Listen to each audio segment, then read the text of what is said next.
Swaraj education point में आप सभी का स्वागत है। जोहार साथियों, आज इस वीडियो के माध्यम से हम लोग झारखंड भूमि संबंधी अधिनियम अथवा कानून जो है के प्रश्न के बारे में हम लोग अवलोकन करेंगे, जो जेएसएससी तथा जेपीएससी द्वारा आयोजित सभी प्रतियोगिता परीक्षा के लिए बहुत ही महत्वपूर्ण है।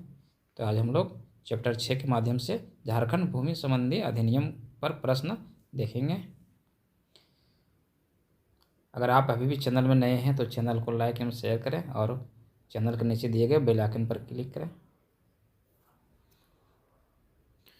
तो इस वीडियो के माध्यम से आज हम लोग जो है झारखंड भूमि संबंधी अधिनियम के अंतर्गत जो है संथाल परगना एसपीटी एक्ट जो है 1949 के बारे में, छोटा नागपुर काश्तकारी अधिनियम सीएनटी एक्ट 1908 के बारे में तथा अन्य राज्यपरक अधिनियम के बारे में हम लोग जानकारी प्राप्त करेंगे। तो सबसे पहले हम लोग भूमि संबंधी अधिनियम के बारे में कुछ जान लेते हैं। छोटा नागपुर क्षेत्र ब्रिटिश शासन के अंतर्गत कब आया था? तो यह 1763 ईस्वी में जो है छोटा नागपुर ब्रिटिश शासन के अंतर्गत आया था।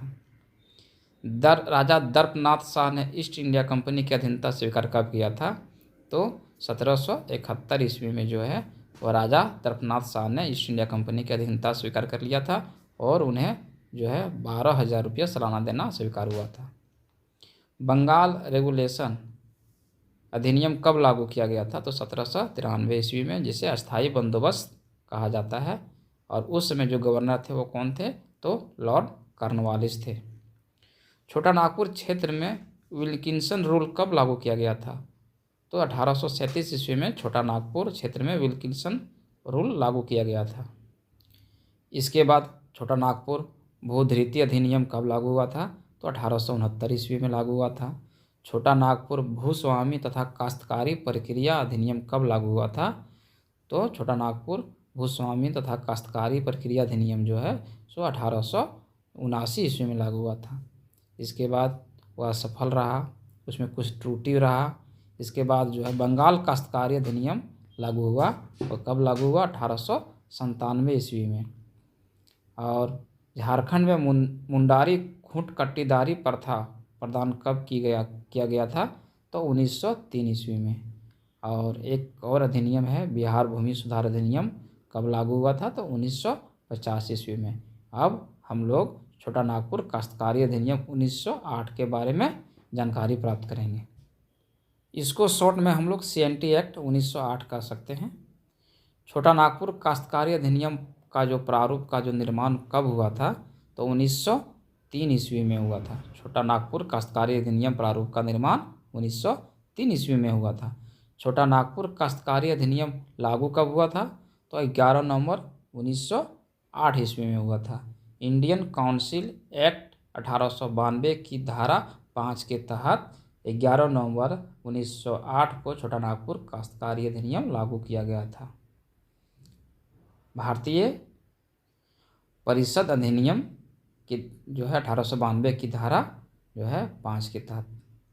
छोटा नागपुर काश्तकारी अधिनियम लागू होने के समय जो है ब्रिटिश गवर्नर जनरल कौन थे? तो लॉर्ड मिंटो द्वितीय था। छोटा नागपुर काश्तकारी अधिनियम 1908 का खाका, जिसे ब्लू प्रिंट कहा जाता है, किसने तैयार किया था? तो जॉन एच हॉफमैन, जो एक जर्मन पादरी थे। छोटा नागपुर काश्तकारी अधिनियम सीएनटी एक्ट बनाने में जो सराहनीय भूमिका किसने निभाया था? तो मिस्टर लिस्टर ने जो है छोटा नागपुर काश्तकारी अधिनियम बनाने में जो है भूमिका निभाया था। छोटा नागपुर काश्तकारी अधिनियम सीएनटी एक्ट 1908 जो है कितने प्रमंडल में लागू है?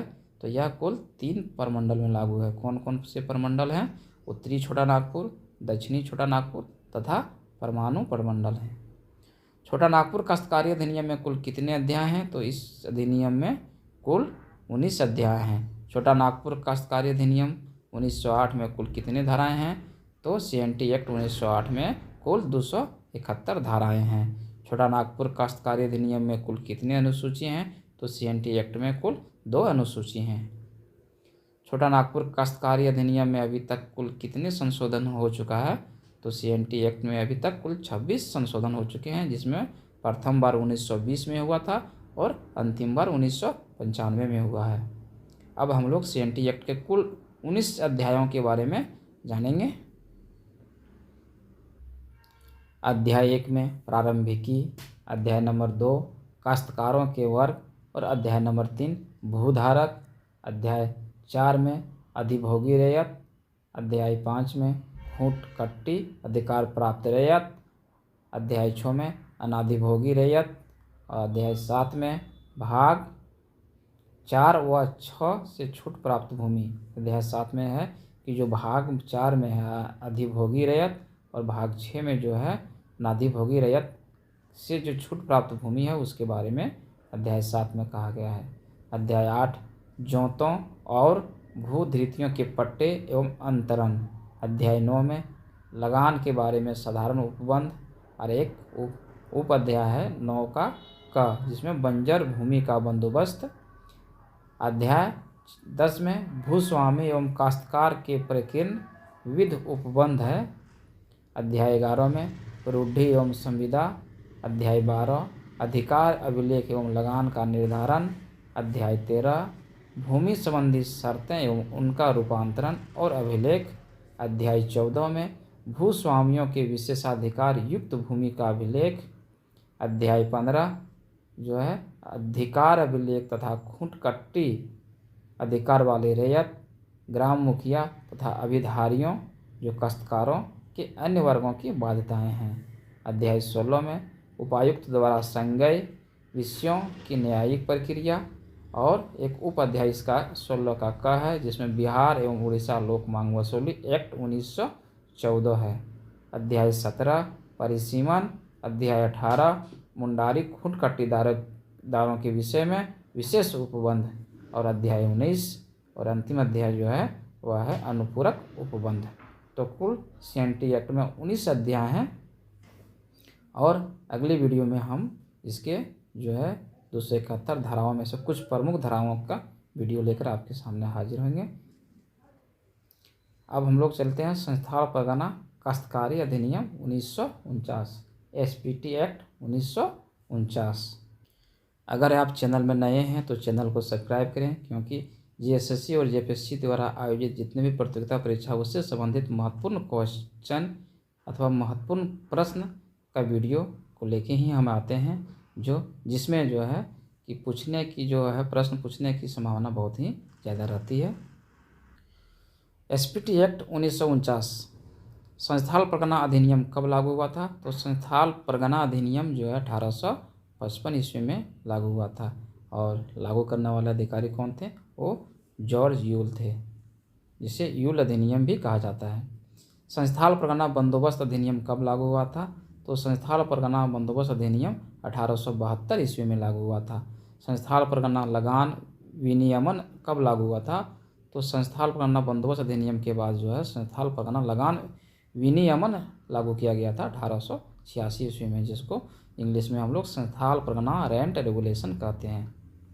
संस्थान परगना लगान संशोधन विनियमन कब लागू किया था? तो संस्थान परगना लगान विनियमन था उसमें संशोधन किया गया और संशोधन के बाद यह जो है 1960 में लागू किया गया था। 1907 में लागू किया गया था। संस्थान परगना लगान विनियमन अधिनियम जो है वह 1907 में लागू किया गया था। संस्थान परगना जांच कमेटी कब बना था? तो संस्थान परगना जांच कमेटी जो है 1937 में बना था। उसी के रिपोर्ट के आधार पर जो है वह संस्थान परगना जो है एक्ट लागू हुआ था 1949 ईस्वी में।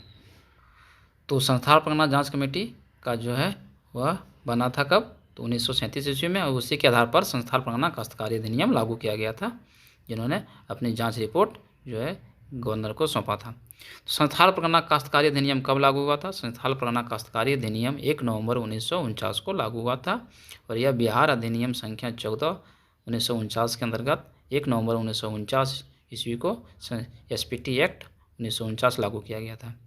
संस्थान परगना काश्तकारी अधिनियम 1949 मतलब SPT एक्ट 1949 में किसका योगदान रहा था?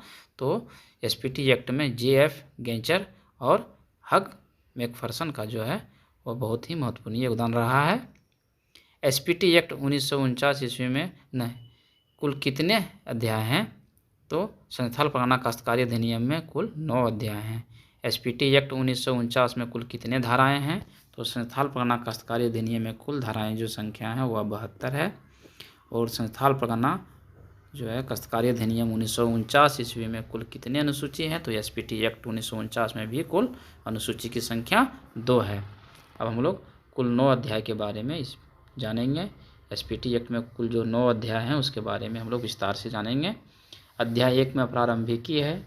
अध्याय 2 में ग्राम प्रमुख एवं मूल रैयत है। अध्याय 3 में रैयत है। और अध्याय 4 में बंजर भूमि एवं खाली जोतों की बंदोबस्ती है। अध्याय 5 में लगान है। और अध्याय 6 में कतिपय प्रयोजनों यानी कि उद्देश्यों के लिए जमींदार द्वारा भूमि का अधिग्रहण है। और अध्याय 7 में जो है न्यायिक प्रक्रिया। अध्याय 8 में परिसीमा है। और अध्याय 9 में और लास्ट अध्याय जो है वह विविध प्रावधान है। अब हम लोग राज्य परक अन्य भूमि अधिनियम के बारे में भी कुछ जान लेते हैं। कौन कौन से अन्य राज्य परक जो भूमि अधिनियम है, तो बिहार जोतों की चकबंदी अधिनियम जो है लागू हुआ था 1956 ईस्वी में। बिहार भूमि हदबंदी अधिनियम 1961 ईस्वी में लागू हुआ था। बिहार अनुसूचित क्षेत्र विनियमन जो है 1969 ईस्वी में लागू हुआ था। पंचायत प्रावधान अनुसूचित क्षेत्र तक का जो विस्तार है वह 1997 ईस्वी में लागू हुआ था। भूमि अधिग्रहण भू अर्जन पुनर्वासन एवं पुनर्व्यवस्थापन अधिनियम जो है 2013 में लागू हुआ है। तो समय समय पर जो है वह भूमि अधिनियम में संशोधन भी हुआ है और नए नए अधिनियम जो लागू भी हुए हैं। तो साथियों, हमारी वीडियो आपको कैसी लगी आप हमें कमेंट के जरिए बताइए। और इसी प्रकार से महत्वपूर्ण प्रश्न का जो वीडियो हम लेकर आपके सामने आते रहेंगे। फिर मिलते हैं अगले वीडियो में, तब तक के लिए जय हिंद।